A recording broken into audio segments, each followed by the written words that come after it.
Welcome to VASLing with Stu. These scenario replays, created through the VASL interface, are for the enjoyment and learning benefit for new and experienced advanced squad leader players. In every game of ASL, there will be times where rules have been forgotten, actions not taken, and modifiers otherwise left unused. I begin by discussing my setup and take opportunities during the game to discuss various rule sections as they apply and critiques of my mistakes I've made along the way. So, let's move on to our scenario du jour. I feel it only fitting that I should begin my scenario replays with ASL 1, Fighting Withdrawal, a conflict between the Finnish and the Russians. The order of battles are fairly simple, with just a number of squads and a few machine guns, but the scenario's special rules and nationality distinctions make this a game to be always classic. The Russians, in their desperation to retreat to Leningrad, are besieged by the Finnish. In this overhead map, we see the apparent region where this scenario has taken place just to the northwest of Leningrad. Whether or not this is accurate, it sure looks like the same scenario that we'll be playing in just a moment. It sounds like the battle's heating up. Let's get down to the action.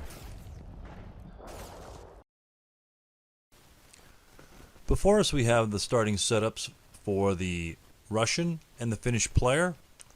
The Finnish player sets up second, and the Russian player obviously sets up first. The Russian starts with a couple dummy units to be able to confuse the Finnish player. Usually when I use the dummy units, it's not quite so effective. I pretty much fire my units so probably a little too early, and therefore not really take a full advantage of them. But taking a look at the situation, the Russians will begin in these few sets of buildings in these couple of hex rows, and you might ask yourself, why doesn't the Russian start in the AA hex row?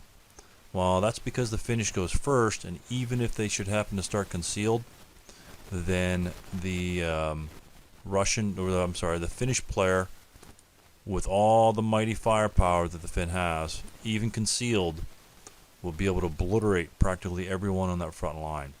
So I think that's pretty much common practice for the Finns to set up a little bit behind, so they can pretty much get the first shot on the Finns. The 8 morale factor on the Finns will give them a huge advantage, especially since they're going to be moving aggressively in this scenario. So they're going to have to use everything they can. That 8 morale goes a long way. But just starting with the initial setup, the Russians do get 2 units, multi-man counters, with support weapons and leaders that can be hidden initially placed outside their normal setup area, which is just about right in here. My medium machine gun, I decided to go ahead and stick on the second level, way back here in the back. That's about a mid-game determination and support weapon there. The medium machine gun from that vantage point can pretty much fire at any location along the road here for quick advancement that the Finn will be doing, and he can also make a couple LOS shots down in this location, maybe even a P10. P10 might be stretching it. So he's essentially just going to be covering the spots that the Finns probably going to be rushing across real fast, hopefully making potential use of that roadway late mid-game perhaps, but you never know. Plus, another thing that he does, which is kind of secondary, is that he can cover the entire graveyard area, which is another great advancement for the Finnish player, since those are 1 movement factors each, just like moving on the road, but you obviously don't get any road bonus there. But if he were on ground level, then each one of those graveyard hexes would be a hindrance. So his essential firepower would be, he'd have to wait until the Finn gets right on top of him to be able to have an effective fire chart and a fire attack. At that point, the Finn will probably just overwhelm him and destroy him. Being on the second level there, of course, +3 stone building, he can shoot at any unit in the graveyard and along the walled area with about a 6+1, 6+2 shot. And if they're moving, of course, they'd have a -1 on top of that. So his is pretty much mid-game defense along obvious avenues of approach. The other unit down here is my 447 in the LMG. He has two purposes of being in that position. One, potential Russian setup in this area here staves off any quick advancement down the flank of the Russians. If the Finnish player should happen to get to this walled area prior to the Russian retreating and obtaining those areas themselves, it's going to be a very short game for the Russians, because the Finnish players can just easily overwhelm him. He'll have great cover for great advancement opportunities and be able to get into these stone buildings probably prior to the Russian player retreating back and setting up his fallback defense as the game progresses. So I figured if any unit should happen to come down that bottom row, I'd blast him probably an AA-10 with a point-blank shot. That'd be a 12-2, and then that will leave a lot of residuals, 6 residual firepower, and that will stop any other advancement going into AA-10. Another thing he's going to do is he's going to protect this unit's flank right here. I set up a few units in Z8. More than likely, he's going to send some units forward. He's got tons of guys. He can afford to have a couple guys broken, maybe to even take a couple chances in trying to just scoot down this roadway, just to put the pressure on and try to cut route paths. So Z9 is another hex that this unit here is going to cover. Being hidden, you say, okay, he doesn't have wall advantage yet over Z9, so any unit moving there would have the wall advantage, so his firepower would be effectively negated. But unfortunately, well, fortunately for the Russians, when you are a hidden unit, you may obtain a wall advantage over those particular units. So that's what he's going to do, is hopefully shoot some units that might be coming to this area to protect this unit for routing.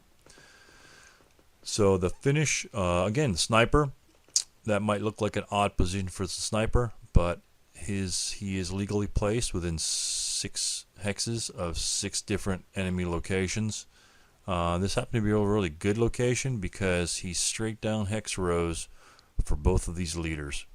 And with the sniper activation number of 7, he will hopefully be activated quite a few times, pinning and breaking and generally causing mayhem upon the Finnish player. So the key, I think, to this scenario is keeping these leaders alive for the most part to make a good run and a good break near mid-game to end-game to go ahead and scoot off the board. So my units are pretty much staggered throughout the setup. I have a Commissar here in X6. I'm thinking maybe I should have set him up here where there's a whole slew more units. But with that many units up there, I'm counting on their firepower to keep the Finnish player at bay. Down here, not quite so many more Russian units, so these guys need a rally much faster down here. If a stack of these guys break, that's 40% of those units on the southern half. So that Commissar is designed and there to rally those units as soon as possible. So let's look what the Finnish player has to do. In this scenario, he has to exit more multi-man counter points, or casualty victory points in this case may be, off of the south edge, which is the entire way on the other side of the board. That is quite a distance for any infantry unit to travel in pretty much any type of length of game. In this game in particular, the problem the Finnish player is going to be facing is the lack of time. 7 turns is not very long to get those units off the edge, especially if he's got to run through a lot of enemy fire. So what you do first as a Finnish player, or in any exit victory condition situation, is you essentially just kind of eyeball or count how many turns a normal unit under normal circumstances without being fired upon will take to get off the board, because that will be your minimum number of moves that you need to get off the board. So let's just take, for example, this 248. Let's say he sets up here, just for instance, just so he's away from the other units. If he sets up here, he can counter exhaust himself and move down the road. So he can move 6 X's down the road. 1, 2, 3, 4, 5, 6. Just straight down the road, not taking any firing into consideration. And then he can advance during his turn to V7. So you're going to have the 247 or 248 into V7 on turn 1. Okay, second turn comes along. Smoke will hinder his movement, assuming it's going in that same direction, because with the wind change, it may alter the direction of the wind direction. It may alter the direction of the wind, rather. Sorry, it's kind of redundant. Anyhow, this unit may continue to move. It will cost 2 to go into the smoke, one for the smoke, 1 for the terrain, and then 3, 4 to that location there, since he was counter-exhausted from last turn. And then he could possibly advance here, just moving forward another hex. That's turn 2's movement. Turn 3 movement, counter-exhaust, bypass here for 1, 2, 3,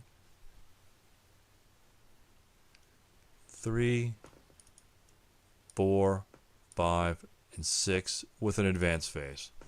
So that's turn 3's movement. Turn's 4 movement will take him another 5 hexes to F8. And turn 5 movement will take him off the board. And that's without any delay by the nice Russian player rather. So assuming that happens, it will take the Finnish player about 5 turns for a normal infantry unit, multi-man counter, without leadership help and movement bonuses to get off the board. And that's where our leaders come into play. All 3 of our leaders can help move all these units off the board, whether they stagger the movement or say a 1 leader takes a 1 stack and goes just, hog wild running down a road, assuming he knows where all the Russian players' units are, so he's not going to be shot inadvertently moving with -2 in the open. So we need to keep those Finnish leaders alive so we make that good push at the end. Of course, with that same option, the Russian player also needs to exit units. Well, not necessarily any units, but he has to exit more units than the Russians, or equal to. So, but the Russian player only has 3 leaders. So if the Finnish player starts out running the Russian, hopefully the Russian leaders will still be alive, like this unit here in V4, to be able to assist the Russian player into getting these units off the board. So let's go ahead and start, and just conduct movement. The first turn is going to go with wind dice rolls. The Finnish player decides to opportunity fire a couple units and move a unit across the road. Gets fired upon by only 2 of the Russian squads. I want to conserve my firepower. Breaks. He sends a couple guys down the road. 648 pops out in the open. Take a pot shot at him.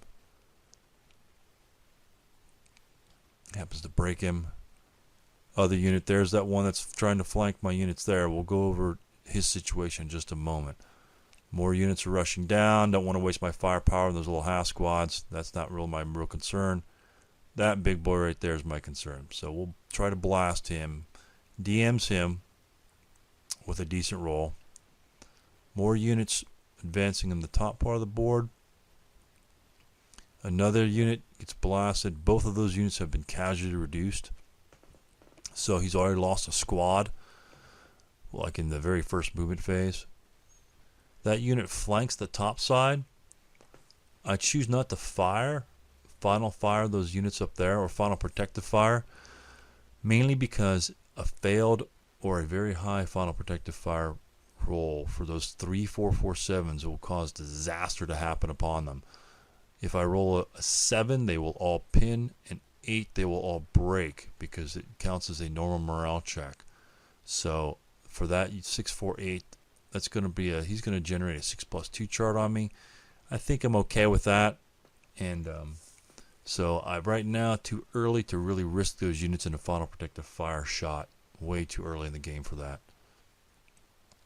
Continuing, the Finnish player happens to roll my sniper and picks off one of the leaders, wounds him at the same time, which causes can cause a big problem already for the Finnish player. As we said, those leaders are necessary to get those units moving. So a little counter duplication here. So we're just going to get rid of those, ignore those. I think one of the players had first fired, and so he subsequent first fired on top of that unit there. The Finnish player advances en masse on those last bottom buildings, and as you see, with the another 7 breaks another unit, 7 sniper, and unfortunately his sniper becomes active and wounds my leader. So right in the beginning of the game, I lose a leader, and pretty much he loses a leader for wounds. Finnish player charges across the road, probably dashing. Dashing would be your best bet since you're not going to be moving any further than that. Road dashing is your best bet. Minimizes the damage inflicted by the enemy by having its firepower. And if you're just going to move 2 X's anyway, just dash. So just one of those little rules that you just need to continue to use. If you're just going to advance across the road, just, sprint and be good with it. Again, these 8 morale units, all these units here, unaffected by those. Look at 8 residual firepower. I mean 16 chart, 8 chart, 8 chart. No effect for any of these units. So that is tremendous, and that's what the 8 morale unit that the Finn gives to them. So zooming back up here, watching some more of the Russians continue to move their movements, charging that residual, and then that will be the end of the movement phase. More defensive fire. Again, here at the bottom, my Russian unit exposes himself and is going to blast this 248. So happens to break him with the 12 even shot. More units are going to get selected. His unit's opportunity fire to no effect. All those units in the middle, advanced fire. I believe he breaks one and pins the other guy. So that's automatically causes a problem. That's advanced fire between those units. Those units near the bottom, advanced fire. I think pins that unit. These guys up here get advanced fired upon. No effect from that unit, as I hoped. And then the rout phase occurs. The Finnish player has a ton of guys to rout. So, the unit on the bottom here, he's adjacent to a Russian unit here and adjacent to a Russian unit here. He must rout because he's in open ground and adjacent to an enemy unit. Either one of those will qualify for routing potential. Unfortunately for the Finnish player, he has no avenue to retreat and rout from, so this unit will be eliminated for failure to rout. All the other Finnish units can rout back to their respective leaders, although the Finnish don't really need them quite so badly because they do self-rally, but why not when you can get the extra +1 bonus? Take it when you can get it. Russian player has a slightly different problem. Whereas he's going to be adjacent to a lot of Finnish units. Advanced fire flame spreads a little bit. So here's just the Finnish player routing these guys away. And then that guy gets eliminated. The Russian unit here. Let's take a look what his options are. So we've got this unit here. He needs to rally because he's going to be adjacent to either one of these units here. The 247 above him, or 248 above him, is separated by a row house. You can't see it, but there it is there. So these two units do not have LOS to one another. So this unit can ignore this unit as being in that particular unit's LOS. But he does need a route from these two units right here. And so that causes a problem. Fortunately for this Russian unit, he has two options that he has available. One, he can route to the first level of the row house building, because it's a multi-hex building. It does have a first level. He can route upstairs to first level, which will mean certain death later on as the Finnish player advances. Or he may route across Y7 because he could potentially go to Y6 as well, since Z5 was not known to him. He could potentially go to Y6 or Y7 to retreat back to the Commissar here and be rallied. Unfortunately, entry of either one of those hexes will cause interdiction due to the unit in Z5. So that is what the Russian player, myself, chooses to do in this particular situation. Let's get the units back on the board. So we're going to route. One unit takes an interdiction morale check. The other unit takes a check, but unfortunately he fails it. Those two units there will voluntarily break and run backwards. Now, returning to the 248 situation we had down here earlier. Let's take a look at this situation. That 248 was down in this location Z9. Also, we have these two units here in AA8. If these units should happen to break, then they have to route back, of course, away from the enemy unit. Row houses present a particular problem for routing units. The particular problem is this black bar right here. You obviously can't move through the black bar. By the same token that this 248 has no LOS over here to Z6.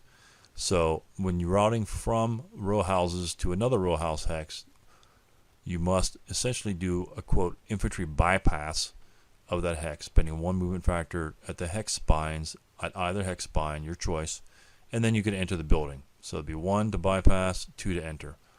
The problem is you may be interdicted at either one of those locations, or whichever location you choose to bypass. So having that unit down here at Z9 and this unit here as well would have caused these units an interdiction morale check. Of course, they could have routed up to the first level of Z8 by the same token that Z6 could have done that, but obviously the Finnish player will advance into Z8 and then cause those units elimination later. So it only delays the inevitable.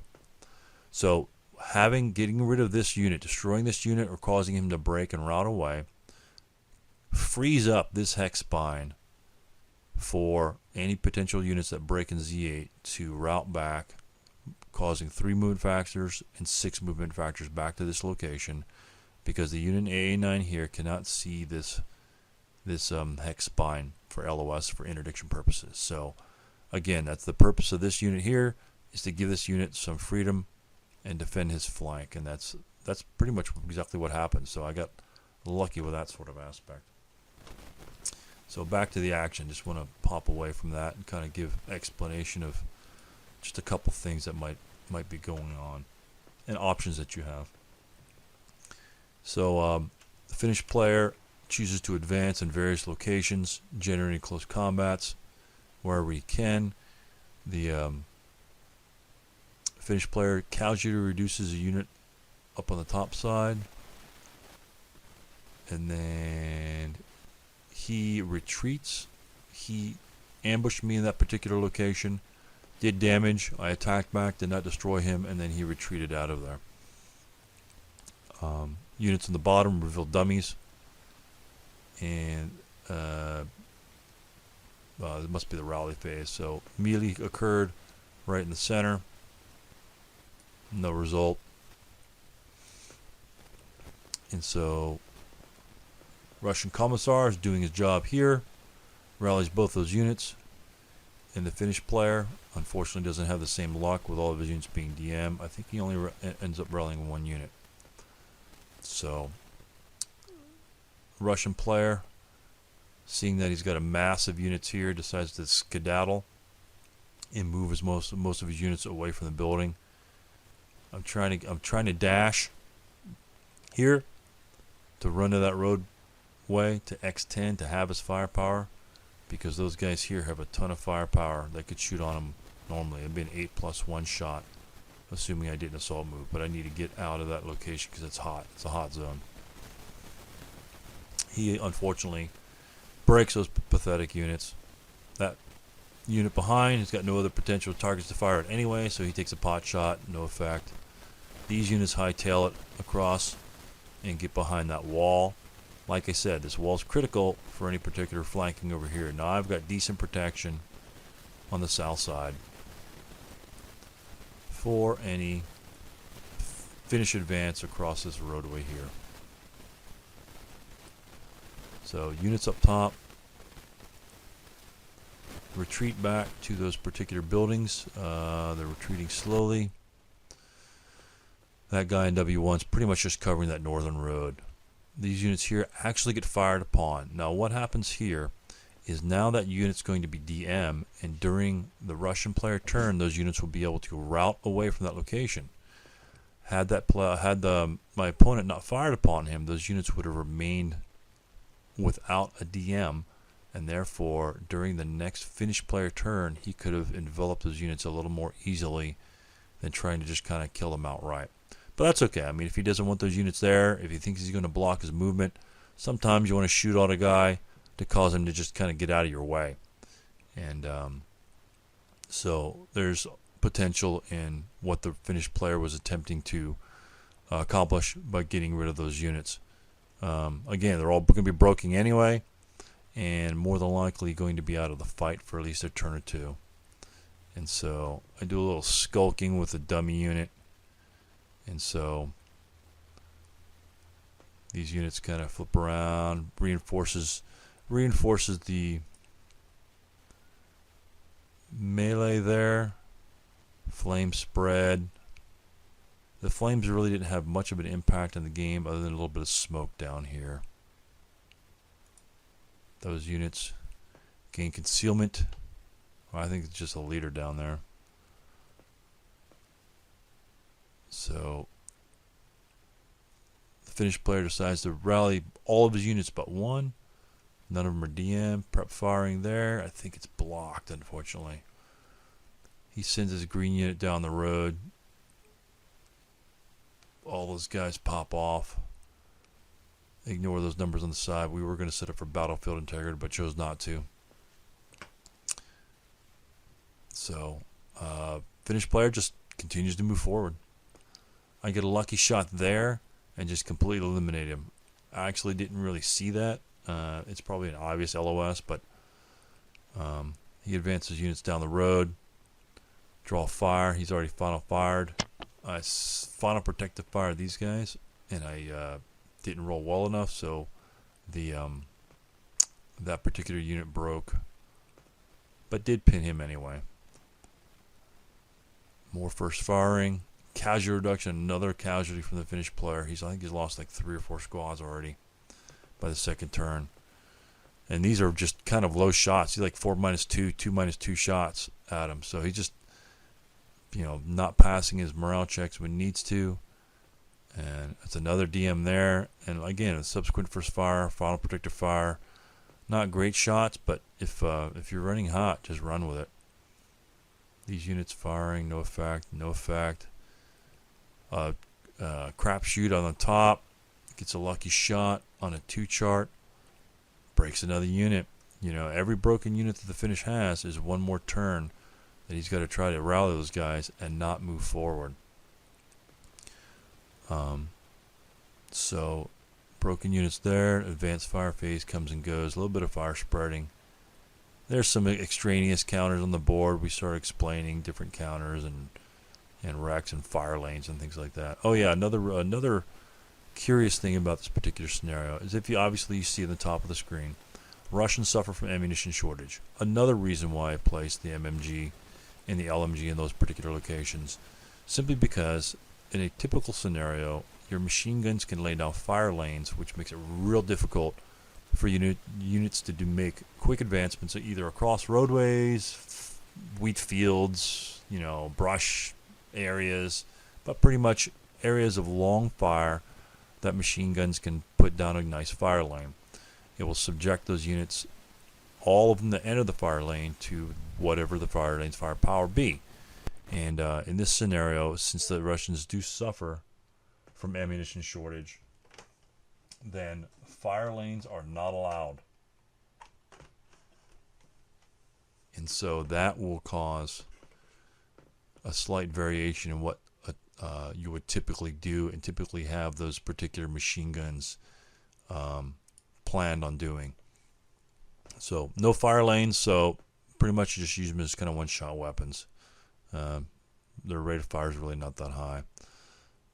Finish route phase, they jump back, jumps into close combat. He might as well. The quicker he can eliminate these units, the fewer he'll have in his way. And the finish player, honestly, doesn't really need that many units off. The more he can eliminate, the better off he'll be. I think I get lucky up top.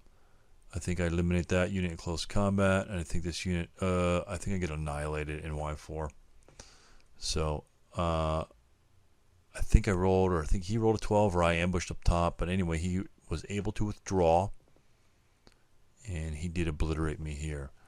So an ambush, if you should happen to ambush your opponent in close combat, you have a couple options. One, you can immediately withdraw to any accessible hex.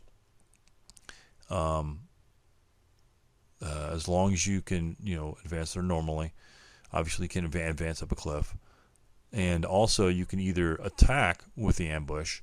If you should happen to attack your target, if you kill it, you may also retreat directly after that attack.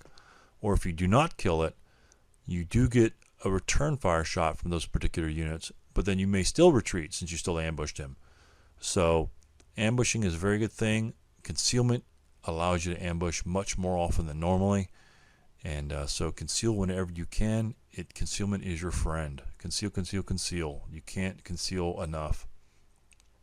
Yeah, sometimes it's a hassle getting those counters out, but it has the firepower. It gives you so many other advantages, and it's just a good thing. So get used to concealing your units. You'll reap the rewards of being a good concealed player. So I think it's the rally phase. Attempts to rallies, doesn't get really many self rallies to the DM. Russian player like myself, I need to skedaddle some units across the side. Start my little retreat as I go. As you see, I happened to, for whatever reason, I fell in love with these buildings up on the top. Not a very good idea. Remember, you're going to be withdrawing. Fighting withdrawal is the name of the scenario. Going up there is a withdrawal to doom, and you'll see what happens then. So, typically you want to withdraw to these buildings. Obviously, they better cover. Take a couple pot shots as he comes across the road. Retreat back a little bit. Get a couple more shots. But you'll see what happens when I take all these units up here. That will be their last day here on the board here coming up. So you'll see how the finished player, even though he looks like he's, chopped up, shot up, broken, guys, half squads all over the place. We'll just watch how fast the finished player can rebound to that. So anytime you're defending a particular area, you always want to have a good route path away from your enemy units that he could potentially move up on you, break you, and potentially surround you. You always want some sort of path to get the heck out of there. And the R3, R hex row house is an excellent location. It's not going to give you a lot of fire group ability because the row houses do not allow fire groups to exist between row house bars. But you're not going to be really stacking a bunch of units together anyway for the most part. But it does allow you, if you break, to retreat back along through this nice cover of the graveyard back to this other building way in the back. And hopefully you can get a leader back there as well. So that's the idea. Route with purpose. Defend with purpose. Do not defend with ultimate doom up here because you will break.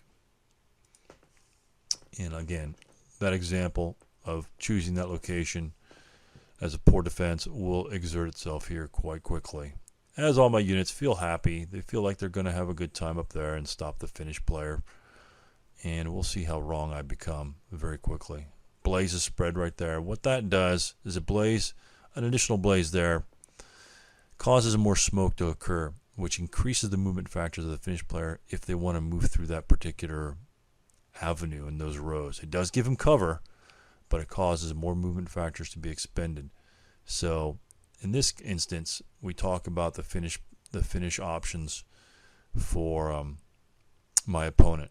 He's a new player, hasn't played a lot of ASL, very, very astute and adept, and he's caught on with a lot of little nuances. But we openly discuss what the finished player can be, what options are the finished player has. We talk about W4 being an excellent prime location and cutting off any rush and retreat. Again, I didn't even spot it. I figured I'd stay there a couple turns. But this medium machine gun looks pretty sweet in that particular location.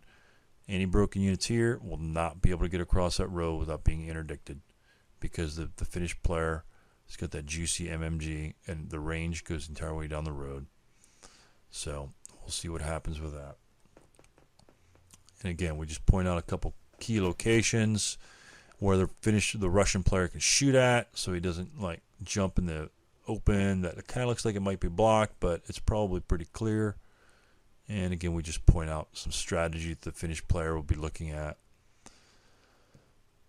So we're talking about movement factors, how fast it goes to the smoke, possible defense locations where the Russians will set up, and how he can get back to a good location to even defend against further finish advancement throughout the game. Let's get back to the normal move. There we go.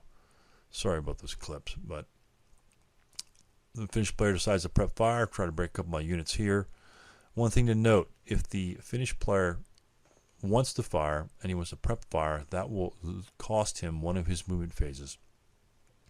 You can always defensive fire upon units, assuming they don't skulk, but prep firing units when you need to move them off the board might be problematic. Of course, those units are covering the roadway down here, so that's not too bad a shot in terms of breaking those units. He did happen to pin that unit, so it will reduce his firepower. But these units down here trying to do their job and breaking these units up, so these units in the center have better advancement capabilities without being shot, because he's taken a number of casualties already. So not bad. Again, dash across the road whenever you can. Units fire at him, bullets bounce off the 8 morale unit, leave one residual there. Place residual whenever possible, and place them in really good locations. Obviously, it depends on your opponent in moving those locations, but residual firepower is your friend. Plus, it intimidates your opponent. We talk about the MMG's location here in Y4 and discuss why it's not quite so good for him to be on the first level or even on second level, simply because he's going to lose any potential fire lane capability down there, because your fire lane must maintain either a continuous slope down a hill or must be on the same level, and W4 is on the same level as the rest of this hex row. So we discussed that. He changes things up a little bit just later on. I try to fire up on his finish units up there, hopefully increase my luck. Doesn't really happen, kind of bounces off his guys with 8 morale. They advance fire, easily pin them, more fire blazes, and that entire building goes up in flames. You might think to yourself, okay, why am I in T4? Well, all those units are wounded or broken, so he's not going to stay there very long. But anyway, if you look at the building, that's a wooden building, and you have a separation here, and the wind direction is down, as denoted by the smoke. Firing blazes spreading across a gap to another location is not directly connected, has a -2 dice roll modifier to it. The spreading fire to a wooden building, I believe, is a 7. So that would cause it to be an 8, 9, and then the wind direction down here is also against the wind, which would be even more minuses. So not directly attached and against the wind makes that very difficult for any blazes or flames to jump into that particular location. So you do not include the environmental conditions when spreading to buildings, but you do with other types of terrain, as we've had back here. The brush and the forest will torch up here quickly, but that will essentially play no impact in the game. So Finnish player decides to continue moving, advances units up. Well, actually, he advances units up. And look at this massive fire group he's got here. Half squad's just pulling it all down. He's got a unit there, unit here, full squad, half squad. Lots of firepower. Going to blast those units to the top part of the board. Units in T4 try to do something silly, but they don't. I don't think he rallies the unit. Time for the Russians to get out of dodge and hopefully make a decent retreat about it. Units up top attempt to move back. Look what he does. Lights them up. 8 residual. Turns that guy into conscript, blasts him into oblivion. Subsequent first fires on those guys to no effect. Route phase comes and goes. He assault moves in the. He had advanced phases in the open. Maybe not his best choice. And just Russians position themselves for the Finnish onslaught to continue. Those units again prep fire, trying to alleviate any decent fire shots the Russian may have down the roadway. No effect. More units fire. That half squad jumps ahead, gets shot, but is not affected by that particular unit. 8 morale again. Oops. Lost a 248 in V3. That's okay. They're only half squads. They charge all those units up there. Finally reveal myself. Now I've got 2 half squads adjacent to me. Not the best of a bunch of situations. His 8 morale at this point will win the day. I pop that unit. I think I just continue to get decent rolls. And he happens to break. 648 rushes forward. 8 firepower, bounces off the Finnish unit. No problem whatsoever. The rest of these guys are pretty much kind of free to advance. So he moves at this point, and I see the Finnish player making his big push. And I've got tons of guys. This guy's exhausted. He's first fired. He's probably final fired. I probably just forgot to flip the counter. So anyway, all these units are in the front. He's got a ton of units up here. I've done minimal damage to him. So I decided to go ahead and open up with my medium machine gun at this particular unit right here. It'll lay down some residual fire. Again, that's kind of a key spot. It'll lay down some residual fire and hopefully dissuade the Finnish player to advancing the location. Range of 12, so it's going to be half firepower. Pop a shot off. Happens to pin him. I'm happy, so he can't move anymore. Yoki says, the heck with that. I'm going through there anyway because I'm a stud and I've got 9 morale. He takes a buddy, walks right through it. No effect. Again, 8 morale units, you need them to do that. Do not be afraid of those 1-2 checks. They could be damaging at times, but you've got 8 morale. If you're 6 morale, if you're some Italian unit, you might want to consider moving other locations. Subsequent first firing particular units, nothing happens. Again, 8 morale. Happens to pin the leader right there, which is great. No effect on those. All those guys, advanced fire. Those units there, advanced fire, point blank, all fire group that. I think he gets obliterated. Yep, he gets obliterated. Medium machine gun fires down the road. So what do we have here? Broken unit. Ugh, that's just nasty. The whole thing is broken, even the machine gun. So blazes spread more in the back. Not really too concerned about that. I mean, at every advanced fire phase, you have to check for blaze spreads, flame spreads. So those units, the Finnish player happened to. I couldn't route this particular units away, but we'll see I make a mistake. Units here in T4 have route options of across the street to the R road complex of row house. Unfortunately, S4 can be interdicted by any one of these units, probably even this medium, as well as the 648, and S5 can be interdicted by this unit because it's within his normal range. If that was 5 hexes away from this unit, he would not be able to properly interdict him. So he did not want to take any prisoners, so he decided to invoke no quarter. They decided to surrender, and he says, no, not taking it. You know, I'll see you later. So we just stick a no quarter on there. Unfortunately, I forgot that it was actually a second level building. The square denotes that it has multiple levels. I didn't see that, obviously, because I got a little LMG on there. I didn't even think about it because it's only a single hex building. Most single hex buildings, as you see, are simply ground level. So I didn't think about it. In this case, it really didn't make it that much of a difference, because just like over here in Z6 or Z8, if they route up, the finished player routes in, and they just get eliminated later on. So it's just delaying the inevitable. Not that big a deal, but make sure you check your locations. Units in the bottom route back to that commissar. Again, that's why we pay them, to tell us lies, sweet secrets about the motherland, so we get right back into the fight. Finished players advance up, engage in melee or melee, however you want to pronounce it. I always pronounce it differently every single game.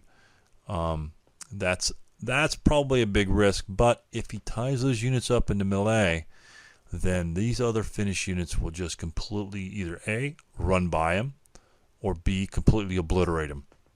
And you'll see what happens with that. Rally phase comes. We got prep fire. Rally the units on the bottom, of course. Broken unit up here didn't rally. He's a conscript. He's not really going to rally anytime soon in this entire game, or probably 3 or 4 games down the road. Moving units, retreating them back. Trying my best to get back to location before the finished player can really just blast right through the center area.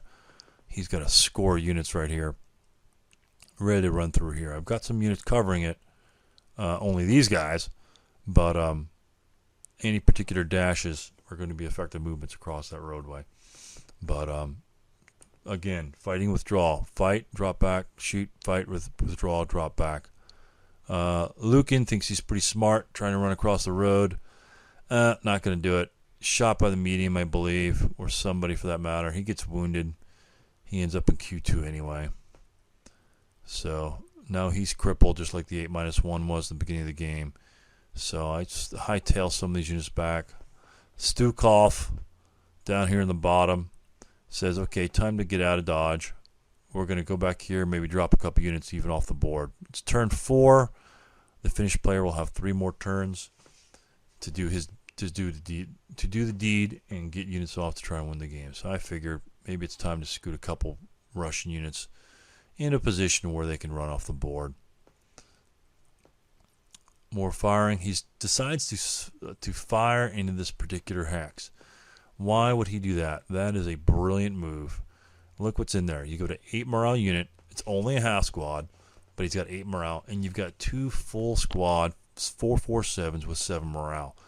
Blast those suckers every chance you get in close combat.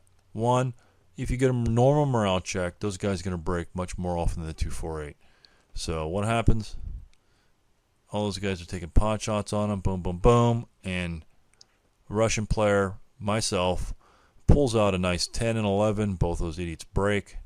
I think the ELR failure and whole 9 yards. Those guys just looking pretty right now with 5 morale. And unfortunately for him, his DM, his unit is also broken. Not that big a deal. That just makes that a really inconsequential close combat coming up. Lucan runs across the road routing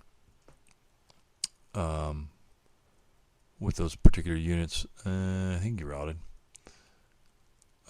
Low crawl from S1 to away from S1. He can low crawl here. That serves 2 purposes. A, blocks the road for any running down the road, and B, keeps him alive for another half a second. Units are advancing back. He withdraws from melee. Both units attempt to withdraw from melee. No one's attacking anyone, so it just gets done. So those guys call it quits. They get tired of bloody noses. So, and you just withdraw to any accessible hex. So T1 can technically withdraw forward. They're not routing. They were just withdrawing. The only thing that will cause them elimination is failure to route. So that occurs in the route phase, not in the close combat phase. So he kind of withdrew forward. So that's a whole mess of DM units. It's real fun up there. Finished player starts his movement phase. He's pressed for time at this point. Attempt to bypass my shot, no effect. He continues to move. More shooting going on. Medium machine gun again. I cover the road. That's what he's going to do. Kills a unit. Boom. Gone. That's what he's for. And I think I actually get ready to fire on that because he rolled so well. So that was a good thing. Firing units here. He's desperate for movement points. Again, 8 morale. You should be able to take some of that, but my opponent didn't seem to roll quite so well this game for his morale checks. You really need your 8 morale to kind of carry yourself in this one. Again, pins. Pins are crazy. You see my Russian sniper here. He happened to roll a 7 on one of his units. The last unit was over here. I rolled, I think, a 1 or 2. Anyway, the 2 activated the sniper. Instead of just rolling it from here, so essentially he's going to be pinning one of these units, I decide to move it from the rear location and take it to the front where I may be needing it later on.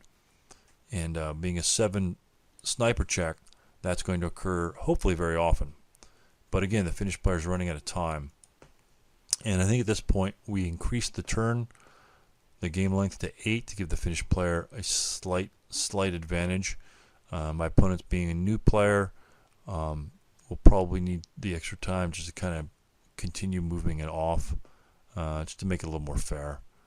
And units are advancing up as best he can, advanced firing, DMing units, and we talk about wall advantage here. Units able to claim wall advantage. He'll have to be placed with a wall advantage for him to get the +2 if any enemy units are adjacent to him, simply because he does have a positive terrain effect modifier within the hex that he can claim, and at this point he is claiming, simply because he does not choose to have the wall advantage counter marker on him. Now, had he been in Q4, wall advantage is assumed to be had by the unit in Q4 because there is no positive terrain effect modifier, no cover he can take here, so he automatically gets it's automatically assumed that he has wall advantage here with any unit, if any unit should happen to move adjacent. So that's what we were discussing right there when you see the wall advantage counter pops up. A couple pot shots here and there. The game kind of is rolling down. A couple more route phases. Units advancing best they can. Pin leaders, you cannot advance when you're pinned. Prep fires. No effect. Dash a couple of units across the road. Move units back. Time to move some off just in case he's going to make a move.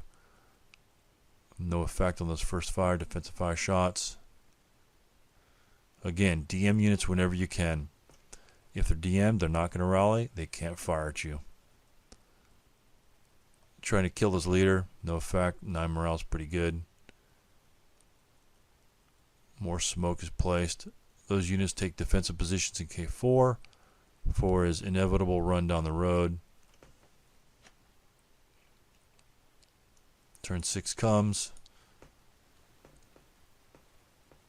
Units will have to start sprinting because at turn 6, at this point, we look down the road and he's got 2 to 3 movement phases, and that's barely enough for those units to make it. I think only these units and maybe one of these stacks here, not even that leader because he's wounded.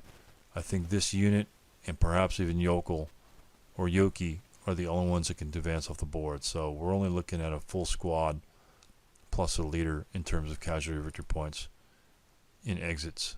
So in all intents and purposes, those are the only units that matter. The rest of these guys cannot physically make it off the board, but I shoot at them anyway. Hopefully it generates some snipers. Again, has to start rushing down the road. I fill the road up with residuals. Broke. Another shot. I think it eliminates him. More units advancing. Pin, for any game that you need to advance, pins are just brutal. You're usually in the wrong spot when that happens. Counter exhausts. We talk about running across in that particular unit's areas, dancing around the building. That's just for another example about bypassing row house hexes. More of the units come forward, and at this point, since it's turn 6, we tally up the actual movement. We did do one more movement phase where these units moved forward in a regular move and then a counter exhaust. I took these units here and we did a hypothetical attack in I1 because he bypassed back here, and these particular units happened to break any number of units there. Plus I had 2 squads here and a leader, which only equals this here, and the finished player must win by exiting more victory points than the Russian players. So since those are equivalent stacks, exiting his units, all these guys are broken and not able to withdraw off the board in time. That would cause we decided to call the game at this point. So great scenario. Lots of little things happening in this particular scenario in terms of using your firepower to its most advantageous effect in trying to deny units easy lanes to cross and advance upon your other units, and also kind of tough for the attacker to essentially attack on the move. It's not an onslaught. They want to attack, penetrate one section, whether it be the top, bottom, middle, wherever the Russians fail is where you need to penetrate. And I failed up top here in the U2 area, and guess what happened? He took advantage of that and just swamped those units. He unfortunately took a lot of casualties real early and may have delayed his advancement because of the casualties. Maybe got gun shy, don't know. But I did roll well. Rolling has a lot to do with it. But you know, I make a lot of mistakes in setups and moves and things like that. So again, fun scenario. I've played both sides, and it's usually always come down to a fight back here in these little buildings back here. So anything can happen. Play it more than one time, and thanks for watching, and that will end it for this particular video. Thank you.